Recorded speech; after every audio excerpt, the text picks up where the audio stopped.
Hi, Camino John, and I stayed at this lovely albergue last night. It was very restful, and I'll walk and talk at the same time. And this is the town I stayed in.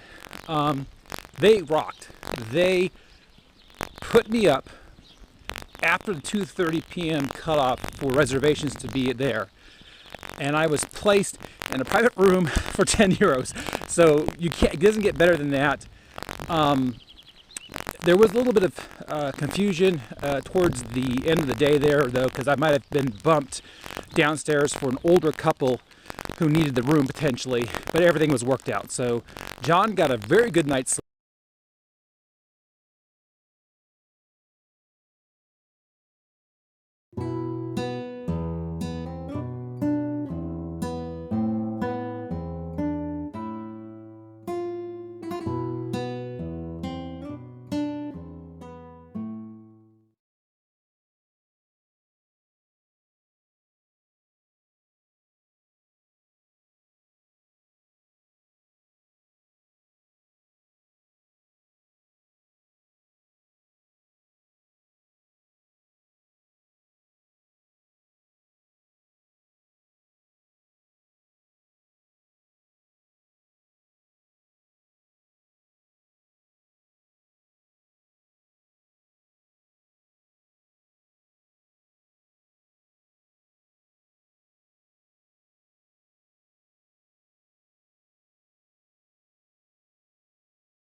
Camino John here, and I just want to show you these structures right here. No, these are not for hobbits.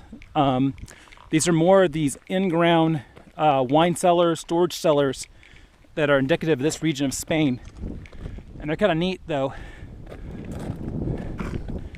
And so the you can see them coming over the hill. You notice they're always on this back side here. And according to the sign from the last town, it's the next town we're going to go into, these storage facilities are becoming disused, meaning they're just being left to nature and they're just falling apart.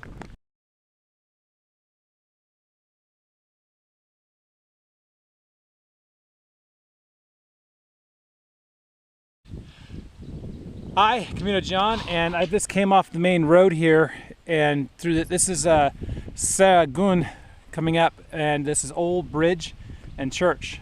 So I've been making pretty good time. That is Mr. Anonymous in front of me. That's all I can say. It's Mr. Anonymous. And it's interesting though, because I can tell this is the old bridge, or maybe they relocated it here, or maybe this was part of the original channel, who knows. And this little church and a little picnic area. So I think we're about, I'd say about 40 minutes to an hour outside of my main rest break for the day. And then it's going to be decision time for John. And definitely an old church. You can see the foundations of additional structures here. And these two statues, which I'm assuming may have been part of the original church over here. And I'll take a couple pictures.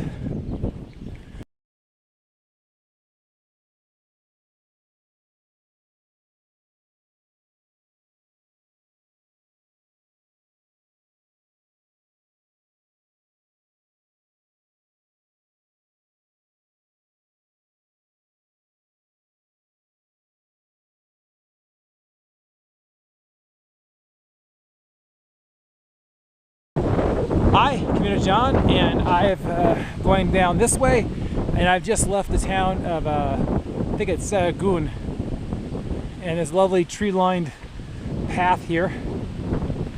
Hola. And I have, depending on what I decide to do today, either I have about 2 hours of walking left to do or 4 hours of walking left to do, and it's a little afternoon. So as you can see from the horizon, There's storm clouds moving in. I've been rained on once lightly. The wind has picked up, as you can hear, but not as bad as yesterday. But we'll see.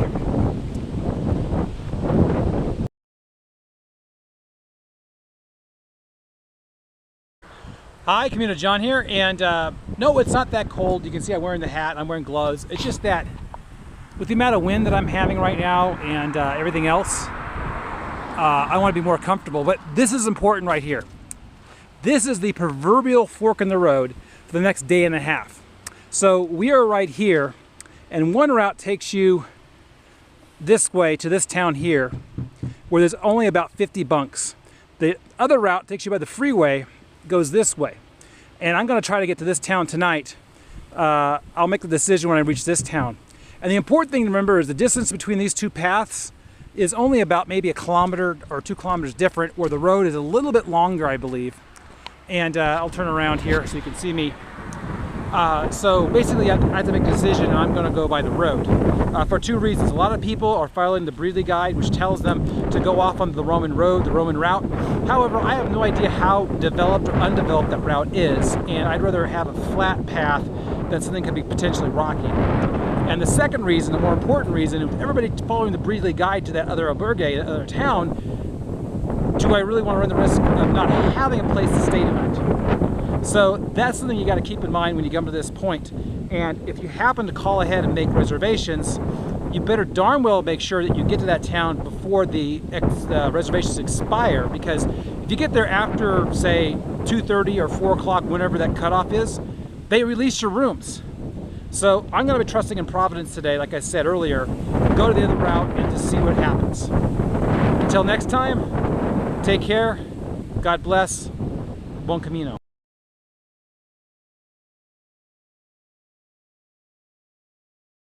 Less than 5 minutes from that other marker, we have this lovely marker here showing the 2 different routes. Now, this route goes by this Roman road, and 2 days from now, or tomorrow night, we'll be in this town, or you go this route to the same place. Now, what makes it confusing is when you see something like this is where you have to check your guidebooks and check around, that you think, wait a minute, am I on the right road? Do I go this way or go this way? Then, to confound you even more, we have this marker with all this political commentary on here, which I'm not sure if this is the albergue owners or the town owners here trying to get you to go to a different way.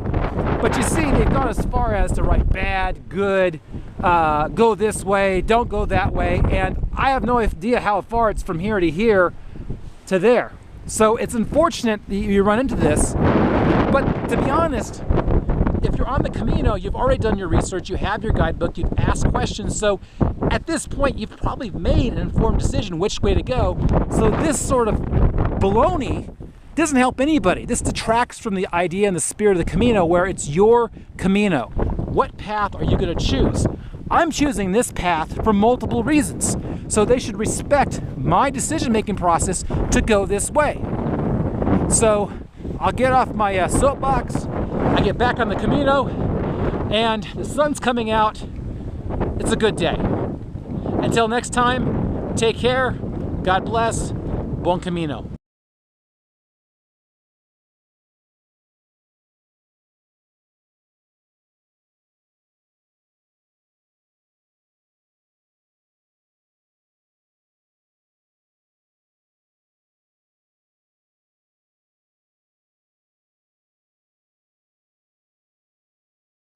Camino John here, and approaching the next town, and you know, I have no idea why people poo-poo this path. I mean, yes, you're next to this road, but there's no traffic on it. It's been quiet, it's been peaceful. There's some pilgrims way up front of us, and I can imagine in the middle of the sun, in summer, these trees provide some lovely alternating shade, you know. So this would be a very pleasant path. So, approaching the next town, like I said, what's interesting is that there's a rest stop right underneath the train tracks, and somebody spray painted or painted a yellow arrow going backwards back to the split way back there. And then I see yellow arrows along the road here, and some knucklehead has painted an arrow going back to the split, to the alternative route, quote unquote. So I'm not sure who is making the ultimate decision here about what route we're supposed to take, but this town coming up has a couple of burgays. The town after that has a couple of burgays. So if people decide to go this way, let them, like I am. Don't confuse us. Don't muddle the water. Be very clear and concise which route we take. By the way, this is the the 5th or 6th car that's passed me since I started this way. So like I said, it's quiet, it's peaceful, and enjoyable. Well, that's all for now.